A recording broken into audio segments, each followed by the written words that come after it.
Hi friends! இன்றைக்கி நல்ல ஒரு டேஸ்டியான ஒரு ரெசிபி, அதுக்கப்புறம் கொஞ்சமாக கிச்சன் டிப்ஸ் இந்த வீடியோவில் பார்க்க போகிறோம். இந்த வீடியோவை ஸ்கிப் பண்ணாமல் பாருங்கள். ஸ்கிப் பண்ணாமல் பார்த்து இந்த வீடியோ பிடித்தா உங்கள் ஃப்ரெண்ட்ஸ் அண்ட் ஃபேமிலிக்கும் ஷேர் பண்ணுங்கள். வாங்க இப்போ வீடியோக்குள்ளே போகலாம்.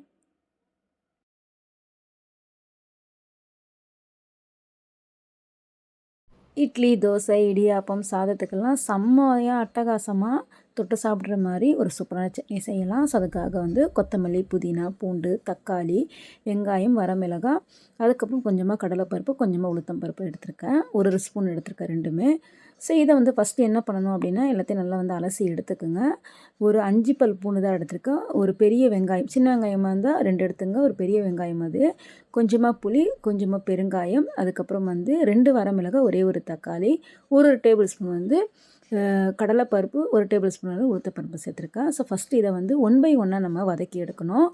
கொஞ்சமாக ஃபஸ்ட்டு ஒரு 3 டேபிள் ஸ்பூன் அளவு எண்ணெய் சேர்த்துக்குங்க. எண்ணெய் சேர்த்ததுக்கப்புறம் இதில் நான் எடுத்து வச்சுருக்க கடலைப்பருப்பு, அதுக்கப்புறம் உளுத்தம் பருப்பு தான் சேர்க்க போகிறேன். இதை மீடியம் ஃப்ளேம்லேயே வச்சு நல்லா வதக்கி எடுக்கணும். கலர் மாறணும், கரிஞ்சிடக்கூடாது. கலர் மாறுற அளவுக்கு நீங்கள் நல்லா வதக்கி எடுக்கணும். இதை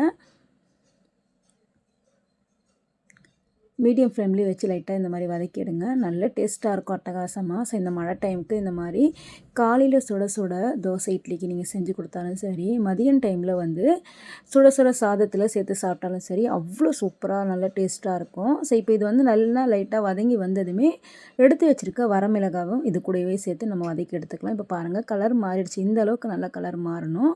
லைட்டாக அதுக்கப்புறம் 2 வரமிளகாவும் சேர்த்து லைட்டாக வதக்கி எடுக்கலாம். அதுவுமே கலர் லைட்டாக மாறுற அளவுக்கு நீங்கள் வதக்கி எடுக்கணும். இதெல்லாம் மீடியம் ஃப்ளேமில் வச்சு தான் நீங்கள் பண்ணணும். ஸோ இது 2 நல்லா வதக்கி எடுத்ததுக்கப்புறம் தனியாக இதை எடுத்துகிட்டு இதுலேயே நம்ம அடுத்து உள்ள பொருளாக தாளிக்கலாம். அவ்வளோதான். எடுத்து நம்ம தனியாக ஒரு பிளேட்டில் வச்சிடலாம். வச்சதுக்கப்புறம் இதே எண்ணெயில் நம்ம எடுத்து வச்சுருக்க இந்த பொருள் எல்லாமே வதக்கி எடுக்க போகிறோம். இது நல்ல ஒரு பெரிய வெங்காயம், அதனால தான் அப்படியே சேர்த்துருக்கேன். சின்ன வெங்காயமாக இருந்தால் 2 எடுத்துக்கோங்க. பெரிய வெங்காயம்ன்றனால நான் 1 தான் எடுத்திருக்கேன். அதுக்கப்புறம் இது கூடவே வெங்காயம் போட்டதுமே தக்காளியே சேர்த்துடக்கூடாது. சேர்த்துட்டோம் அப்படின்னா வெங்காயம் வதங்கி வராது. ஸோ லைட்டாக அந்த மாதிரி வெங்காயத்தை நல்லா லைட்டாக இந்த மாதிரி உடச்சி விட்டுட்டிங்க அப்படின்னா தனித்தனியாக வரும். இது கூடவே நம்ம பூண்டு இதெல்லாம் சேர்த்துக்கலாம். லைட்டாக இந்த மாதிரி மிக்ஸ் பண்ணி கொடுங்க. மிக்ஸ் பண்ணதுக்கப்புறம் லைட்டாக வதங்கி வந்ததுமே நம்ம எடுத்து வச்சுருக்க பெருங்காயம், புளி, தக்காளி இது எல்லாமே இது கூட நம்ம சேர்த்து நல்லா வதக்கி எடுக்கலாம். ஸோ ரொம்ப ஓவராக குக் ஆகணும்னு அவசியம் கிடையாது. லைட்டாக இதில் வதங்கி வந்தாலே போதும். ஏன்னா நம்ம இதெல்லாமே அரைச்சி தான் எடுக்க போகிறோம். 2-3 நிமிஷம் இந்த மாதிரி நல்லா வதக்கி கொடுத்துட்டிங்க அப்படின்னா, நம்ம எடுத்து வச்சுருக்க கொத்தமல்லி, புதினா இது கூடவே நம்ம சேர்த்துக்கலாம். சேர்த்துட்டு அதுவுமே வதக்கிடலாம். ஃபஸ்ட்டு நான் எதுக்கு சேர்க்கலன்னா, ஸோ இந்த வெங்காயம், தக்காளி லைட்டாக வதங்கி வராது. ஏன்னா நம்ம கொத்தமல்லி, புதினாலாம் போட்டோன்னா சட்டுன்னு 2 செகண்டில் சுருண்டுரும். ஸோ வதங்கி கிடைக்காது அந்த அளவுக்கு இந்த கூட இருக்க பொருள் எல்லாமே. அதனால தான் ஃபஸ்ட்டு ஆரம்பத்தில் இதை லைட்டாக நான் வதக்கி எடுத்துட்டேன். இப்போ எடுத்து வச்சுருக்க கொத்தமல்லி, புதினா அதுவுமே சேர்த்து நம்ம வதக்கிடலாம். ஒரு 2-3 செகண்ட் வதக்கினாவே போதும். வதக்கினதுக்கப்புறம் இது எல்லாமே கம்ப்ளீட்டாக ஆறுனதுக்கப்புறம் தான் நம்ம மிக்ஸி ஜாரில் அரைச்சி எடுக்க போகிறோம். நல்லா வதங்கினதுக்கப்புறம் கொஞ்சமாக சீரகம் மட்டும் சேர்த்து லைட்டாக மிக்ஸ் பண்ணி கொடுத்துருங்க. இது வேகணும்னு அவசியம் கிடையாது. லாஸ்ட்டாக இறக்க போகிற ஸ்டேஜில் லைட்டாக இந்த மாதிரி வதக்கி கொடுத்தா போதும். இப்போ நம்ம எடுத்து வச்சுருக்க பொருளெல்லாம் ஒன் பை ஒன்னாக நம்ம அரைச்சி எடுத்துக்கலாம். ஃபஸ்ட்டு உளுத்தம் பருப்பு, அதுக்கப்புறம் கடலைப்பருப்பு, வரமிளகாய் இது எல்லாமே ஃபஸ்ட்டு நம்ம அரைச்சி எடுத்துக்கலாம். ஏன்னா ஆரம்பத்தில் எல்லாத்தையும் மொத்தமாக சேர்த்துட்டோம்னா அரைப்பட்டு வராது. இந்த மாதிரி நல்லா அரைச்சி எடுத்ததுக்கப்புறம் இது கூட கொஞ்சமாக கல் உப்புமே சேர்த்து லைட்டாக நம்ம மிக்சியில் இந்த மாதிரி அரைச்சி எடுத்ததுக்கப்புறம் வதக்கி வச்சு ஆற வச்சுருக்க அதுவுமே நம்ம சேர்த்துக்கலாம். வெங்காயம், தக்காளி இந்த மாதிரி மிக்ஸி ஜாரில் அரைச்சி எடுத்துக்கோங்க. ஸோ நீங்கள் தோசைக்கெலாம் சாப்பிட்றீங்கன்னா கொஞ்சம் கட்டியாகவே சாப்பிட்லாம். கொஞ்சம் நம்ம இட்லிக்கெலாம் சேர்க்குறோன்னா லைட்டாக கொஞ்சம் தண்ணி கூட நீங்கள் சேர்த்துக்கலாம். ஓவர் தண்ணி சேர்க்க வேண்டாம். ஸோ அவ்வளோதான், சூப்பராக அரைச்சி நம்ம தனியாக ஒரு பவுலுக்கு மாற்றியாச்சு. அதுக்கப்புறம் லாஸ்ட்டாக கொஞ்சமாக தாளித்து ஊற்றிட்டா நல்ல டேஸ்டியாக சூப்பரான ஒரு சட்னி ரெடி ஆயிரும். உங்கள் வீடுங்களையும் கண்டிப்பாக ட்ரை பண்ணி பாருங்கள். வாங்க அடுத்து சூப்பரான கிச்சன் டிப்ஸாக நம்ம பார்க்க போகிறோம்.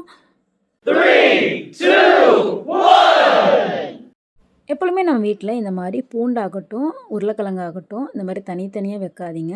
பூண்டு கொஞ்சம் நாளைக்கு வரும். பட் இருந்தாலும் இந்த உருளைக்கிழங்கு பார்த்திங்கன்னா சட்டு இன்னும் முளைச்சி ஆரம்பிச்சிடும். ஸோ எப்பொழுதுமே பூண்டையும் இந்த மாதிரி உருளைக்கிழங்கையும் ஒன்றா எடுத்து வச்சிங்க அப்படின்னா இந்த மாதிரி உருளைக்கிழங்கு வந்து முளைச்சி வரவும் ஆரம்பிக்காது. அதே போல் பூண்டுமே பார்த்தீங்கன்னா ஃபங்கஸ்மே ஃபார்ம் ஆகாமல் இருக்கும். நல்லாயிருக்கும், ட்ரை பண்ணி பாருங்கள். அடுத்து நம்ம வீட்டில் பால் பாக்கெட்லாம் வாங்குறோன்னா வாங்கிட்டு வந்ததுமே இந்த மாதிரி நல்லா அலசி எடுத்துருங்க. ஏன்னா வந்து நம்ம பால் வந்து பேக்கெட் ஆனதுமே டைரெக்டாக நம்மக்கிட்ட வராது. எல்லார்கிட்டேயும் கடைகள்லாம் போயிட்டு அப்படி தான் வரும். ஸோ அங்கெல்லாம் பார்த்தீங்கன்னா டஸ்ட்டு இந்த மாதிரிலாம் வந்து மேலே பட்டிருக்கும். அதே போல் பல கைகளும் மாறி வந்திருக்கும் இந்த பால் பேக்கெட்டு. ஸோ எப்போ வாங்கிட்டு வரீங்கன்னா இந்த மாதிரி நல்லா அலசினதுக்கப்புறம் ஃப்ரிட்ஜில் வைங்க. எப்பொழுதுமே வந்து நீங்கள் டீயோ பாலோ போடுறதா இருந்தால் எடுத்ததுமே பால் பாக்கெட்டை கட் பண்ணிவிட்டு போட்டுறாதீங்க. நீங்கள் ஊற்றுறதுக்கு முன்னாடி பாத்திரத்தில் ஊற்றுறதுக்கு முன்னாடி நல்லா பாலை வந்து நல்லா இந்த மாதிரி குலுக்கிக்கோங்க. ஏன் சொல்கிறேன்னா ஸோ பாலில் பார்த்திங்கன்னா எப்பவுமே அந்த கொழுப்பு தன்மை இருக்கும். அதை வந்து நம்ம அப்படியே வச்சுட்டு டைரெக்டாக எடுத்து ஊற்றும் போது அந்த கொழுப்பு தன்மையெல்லாம் கீழே தங்கிரும். நம்ம டீயோ பாலோ போடும்போது ஃபஸ்ட் டைம் என்ன ஆகும்னா தண்ணியாக இருக்கும் அந்த பால். ஸோ இந்த மாதிரி குலுக்கிட்டு நீங்கள் செய்யும்போது எல்லா இடத்துலையுமே ஈவனாக வந்து ஸ்ப்ரெட் ஆகிட்டு பால் நம்ம திக்காக கிடைக்கும். ட்ரை பண்ணி பாருங்கள். இப்போது மழைக்காலன்றனால தீப்பெட்டி குச்சியெல்லாம் பார்த்திங்கன்னா ஒரு மாதிரி ஈரப்பதம் இருக்கும். அதனால் வந்து சரியாக பற்றவே பற்றாது. இந்த மாதிரி கொஞ்சமாக அரிசி அதில் போட்டு அந்த பாக்ஸ்குள்ளே போட்டு க்ளோஸ் பண்ணி எடுத்து வச்சிங்கன்னா ஈரப்பதம் எதுவுமே சேரவே சேராது.